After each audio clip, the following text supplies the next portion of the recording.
سلام، امروز 4 فوریه 2025 هست که در خدمتون هستم. داریم راجع به رابطه صحبت میکنیم همچنان و مسئله خشم در روابط که خب اون چه که بیشتر مد نظرمون هست مسئله خشم در روابطی هست که در اون ابیوز وجود داره، یعنی سوء استفاده صورت میگیره به لحاظ عاطفی حالا یا به لحاظ فیزیکی، سوء استفاده صورت میگیره، آزاری صورت میگیره، ابیوزی صورت میگیره و خب قطعا در این روابط خشم زیادی تولید میشه. خب یکی از چیزهای خیلی مهمی که توی این روابط مطرح هست و افرادی که مراجعه میکنند و اونها افرادی هستند که معمولاً تحت آسیب قرار گرفتند، مورد آزار قرار گرفتن توی این روابط و در واقع مراجعه میکنن تا اینکه به توانمندسازی برسن، در واقع به یک توانمندی برسن برای اینکه بتونن در مورد اون رابطه تصمیم درستی بگیرن. اون چه که خیلی اهمیت داره پرداختن به این خشم هست و درک این مسئله که خشم زیادی تولید شده و فرد برای اینکه بتونه به اون توانمندی برسه که در مورد رابطه تصمیم درستی رو بگیره و برخورد درستی رو راجع به رابطه داشته باشه، باید بتونه که با این خشم خودش ارتباط برقرار کنه و به شیوه درستی اون رو ابراز بکنه. قطعاً اینکه خشم به شیوه تخریب کننده ابراز بشه میتونه که برای خود فرد هم آسیب زننده باشه و قطعا مد نظر ما نیست. اما برای اینکه بتونه با رفتارها و حرفهای فردی که اون رو مورد آزار و اذیت قرار داده مقابله بکنه و خودش رو توانمند بکنه، قطعا لازم هست که با این خشم در ارتباط قرار بگیره که خب درمانگر در این مورد به اون کمک خواهد کرد. این خشم انباشته شده گاهی اینقدر زیاد هست که اگر فرد با اون بخواد روبرو بشه ممکنه که به دعوای لفظی ختم بشه یا حتی خشونت فیزیکی گاهی وقتا رو ما مشاهده میکنیم توی این موارد.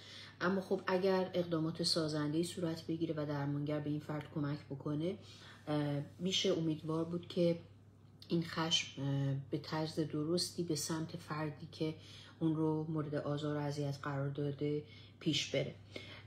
در واقع ارتباط برقرار کردن با این خشم و کمک به فرد برای اینکه بتونه با این خشم در ارتباط قرار بگیره کمک میکنه که بتونه اون فرد عزت نفس خودش رو دوباره بازیابی بکنه، اون خود از دست رفته خودش رو بازیابی بکنه، احساس تسلط و قدرت رو دوباره کسب بکنه در مورد وجود خودش و در واقع احساس کنترل رو بر روی زندگی خودش به دست بیاره. مهم هست بدونیم که اصولاً فواید پرداختن به این خشم برای فردی که مورد آزار و اذیت قرار گرفته توی این رابطه خیلی اهمیت داره. یکی از موارد این هست که اون رو توانمند میکنه و همچنین کمک میکنه به اون برای اینکه بتونه با شرمی که تجربه میکنه توی رابطه مقابله بکنه. علاوه بر این کمک میکنه که بتونه هیجانات سمی که توی این رابطه برای اون ایجاد شده رو به نوعی پاکسازی بکنه و میتونه همچنین یک نیروی انگیزشی برای فرد باشه برای اینکه تصمیم درستی رو راجع به چنین رابطه‌ای بگیره. چرا معتقدیم که این خشم میتونه توانمند کننده باشه؟ برای اینکه خب این خشم انرژی زیادی رو از فرد میگیره، به خصوص وقتی که این فرد این خشم رو شناسایی نکرده، اون رو به کار نگرفته، راجبش صحبت نکرده، راجبش اون رو ابراز نکرده، خشم خودش رو سرکوب کرده و در نتیجه انرژی زیادی رو از فرد میگیره. در واقع اگر این خشم درست شناسایی بشه، راجبش صحبت بشه، تفکیک بشه، کمک میکنه که اون فرد نیرومندی زیادی رو با این انرژی تجربه بکنه. خشم میتونه هیجان مثبتی باشه. خشم میتونه به ما هشدار بده و در مواردی به ما کمک بکنه. وقتی مسئله ما رو تهدید میکنه، خشم به ما کمک میکنه که بتونیم برای رویارویی با اون تهدید آماده بشیم و برای غلبه بر اون مسئله ما رو قدرتمند میکنه. در واقع یک مکانیزمی برای بقا داره. وقتی که شما توی رابطه مورد اهانت قرار میگیرین و صحبت ها و حرف های ناپسندی به شما گفته میشه و اون فرد به شما توهین میکنه، شما احساس تهدید رو تجربه میکنید و در برابر این احساس تهدید مطمئناً حس عصبانیت رو تجربه میکنید. در واقع اون تلاش میکنه که شما رو متقاعد بکنه شما آدم جالبی نیستین، زشت هستین، نالایقین، ناکارآمدین، مادر بدی هستین و خب از اونجایی که سعی میکنین که این باور رو توی ذهن شما ایجاد بکنه، وقتی که شما متوجه میشین یک همچین مسئله‌ای رو که اون با یک شیوه بسیار ناعادلانه‌ای داره سعی میکنه که شما رو آزار بده، خشمگین میشین. این واکنش طبیعی شما هست و خب طبیعتا وقتی که با این احساس در ارتباط قرار بگیرید، این احساس میتونه کمک بکنه که شما واکنش مناسبی رو در برابر فردی که شما رو مورد آزار و اذیت قرار میده نشون بدید و خب با حرفاش مقابله بکنید. یکی دیگه از چیزهایی که کاربرد داره برای خشم این هست که شما رو از شرمی که توی این رابطه تجربه میکنید رها میکنه. این بسیار مهمه. خب فردی که معمولا توی روابط آزاردهنده قرار داره دائما خودش رو سرزنش میکنه و این سرزنش میتونه انرژی اون رو و احساس کارآمدی اون رو ازش بگیره، در حالی که اگر که با خشم خودتون در ارتباط قرار بگیرید شاید بتونید که با واکنش مناسبی جلوی این فرد وایسید و واکنش مناسبی رو در برابر حرفهای اون هم نشون بدین، به جای اینکه این خشم رو درون خودتون انباشته بکنین و به سرزنش خودتون بپردازین. دیده میشه کسانی که این خشم رو در درون خودشون انباشته میکنن، این خشم رو به شکل احساس گناه و شرم از خودشون نشون میدن و گاهی رفتارهای خود تخریبگری رو ما توی این افراد میبینیم. رفتارهای مثل استفاده از الکل به مقدار زیاد، استفاده از مواد، حتی خودزنی، پرخوری های خیلی زیاد و یا حتی غذا نخوردن های خیلی شدید رو و افراطی رو میتونیم از این در این آدم ها مشاهده بکنیم. به نوعی یک نفرت از خود، در واقع این خشم رو به درون خودشون برمیگردونن، به جای اینکه این خشم یک انرژی بشه برای مقابله با فردی که اونها رو مورد آزار و اذیت قرار داده.